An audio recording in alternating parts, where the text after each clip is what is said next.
A man once stood in a Michigan scrapyard 2 days before Christmas, holding paperwork that ordered him to destroy 4 of the most beautiful cars General Motors ever built. He signed it. Officially, those cars died that week. They didn't, and you can walk up to them today. That's number 1. First 7 other cars that somebody decided the world wasn't allowed to keep. Every car in this video was destroyed on purpose. Not crashed by accident. Not left to rot in a field. Crushed, burned, or fed to a shredder on someone's direct order. Sometimes the order came from a government, sometimes from the company that built the thing. The reasons are where it gets strange.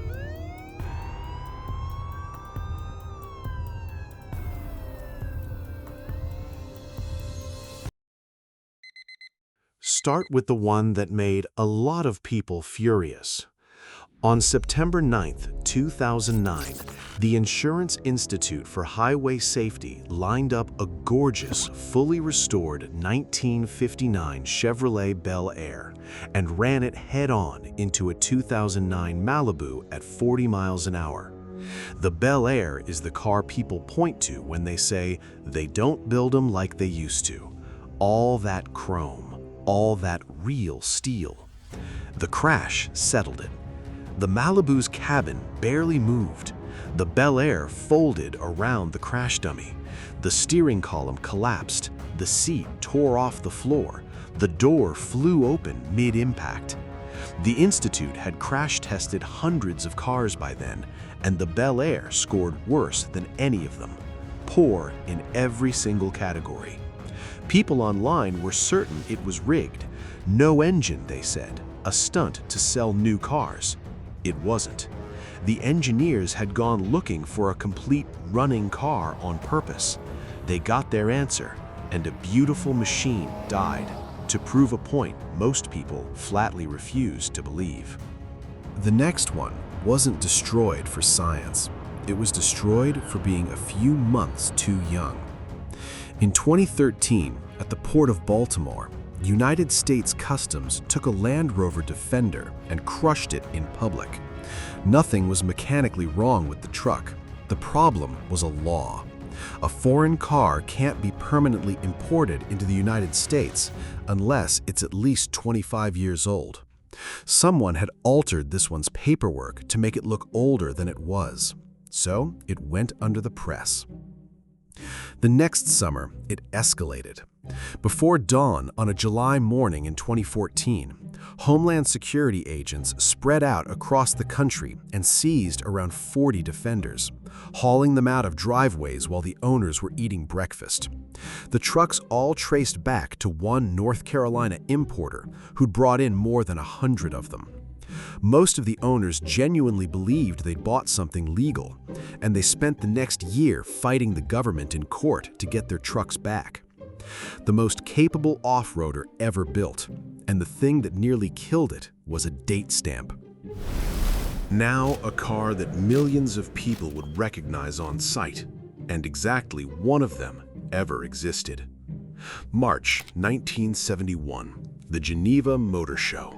Lamborghini unveils a flat yellow wedge called the Countach LP500, parked over on the Bertoni coach builder's stand, and it stops the entire show. Photographers swarm it. Within weeks, it's on magazine covers around the world. It becomes the poster taped above a whole generation of beds. There was only ever one. The factory's test driver, Bob Wallace, hammered it through every kind of road test for 3 years. And then, in March 1974, Lamborghini trucked it to a test track in England and smashed it into a barrier. Deliberately. They needed crash data to get the production version approved, and the priceless one-off was the cheapest crash dummy they had. The most photographed Lamborghini of its era, wrecked by the people who built it, then scrapped. For 47 years, it existed only in old photographs. In 2021, the factory rebuilt it from nothing, 25,000 hours of work, to recreate the car they destroyed with their own hands.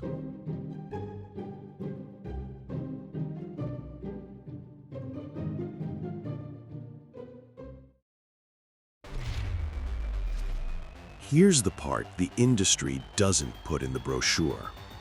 That Countach was not unusual. Most of the wildest cars ever designed never reach you because the company crushes them on purpose. Show cars, concept cars, the hand-built prototypes used to test a new model. Once they've done their job, almost all of them are killed.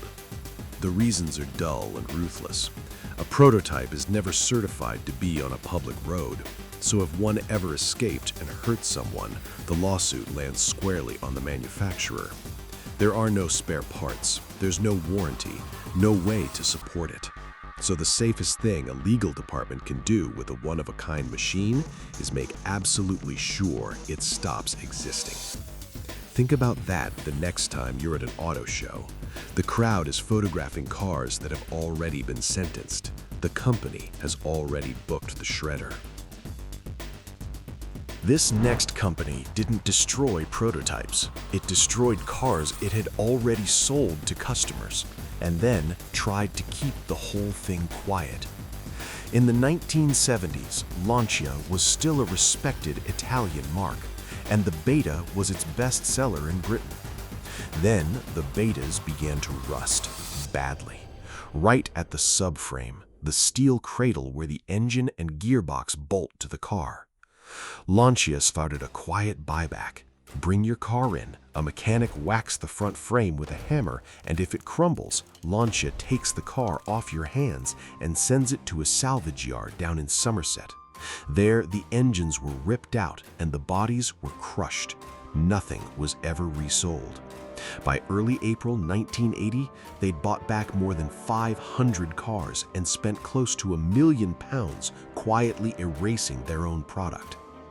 It was supposed to stay a secret. Then, Lancia ended its contract with the company that hauled the condemned cars to the scrapyard. Insiders believed that firm took its revenge by leaking the whole operation to the Daily Mirror, which splashed it across the front page. The rust was real, though the papers blew it out of proportion. But the corrosion isn't what killed Lancia in Britain. Getting caught crushing the evidence is what killed it. The brand limped on and finally pulled out of Britain in 1994. Most of these were done behind closed doors. This one was a show. July 2018, a port in the northern Philippines. President Rodrigo Duterte stands there in a hard hat and watches a bulldozer roll straight over 68 luxury cars and motorcycles, Lamborghinis, Porsches, a Gallardo, around $5.5 million in machinery flattened into scrap metal. The cars had been smuggled into the country without paying import taxes. Most governments quietly auction seizures like this off. Duterte did the opposite. He filmed it and streamed it to the public because the money was never the point. The point was the message. Cheat the system here, and we will crush what you bought in front of you on camera. Number 2 is the one that should never have happened. In the early 1960s, Chrysler built something no other car maker dared to put on the road, a passenger car powered by a jet-style turbine engine. It would run on almost anything flammable: diesel, kerosene, even heating oil. The president of Mexico reportedly asked whether it could run on tequila. Chrysler ran the test. It could. He took a ride. They built 55 of these cars, all wrapped in beautiful bronze Italian bodywork. Then they did something no manufacturer had ever tried. They handed the cars to ordinary families. More than 200 regular Americans picked from tens of thousands of applicants. Each drove a real jet turbine car for 3 months. The reviews came back glowing. People adored them. So Chrysler took 46 of the 55 and destroyed them. Most were burned and crushed at a scrapyard south of Detroit. For decades, the popular story was that Chrysler did it to dodge an import tax on the Italian bodies. The historians who've actually dug into it call that a myth. The duller, colder truth is that the company didn't want unsupported prototypes loose in the world, and it didn't want the long-term headache. So it killed a car the public genuinely loved. 9 of them survive. You can see one in the Smithsonian today, silent behind glass, exactly the wrong place for a car that ran on tequila.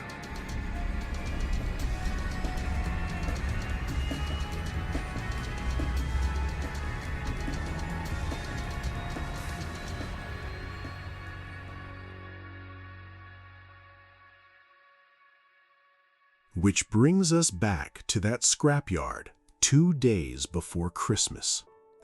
All through the 1950s, General Motors toured America with the Motorama, a traveling show packed with dream cars, one-offs, the most extravagant designs its studios could dream up. When a dream car finished its tour, GM didn't put it in a museum. It sent the car to be cut in half and crushed, and it sent company men along to confirm the job was done. That December, 4 of those dream cars rolled into a yard called War Hoops outside Detroit.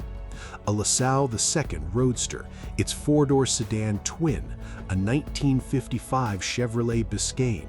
The order said, "Destroy them." On paper, they were destroyed and gone.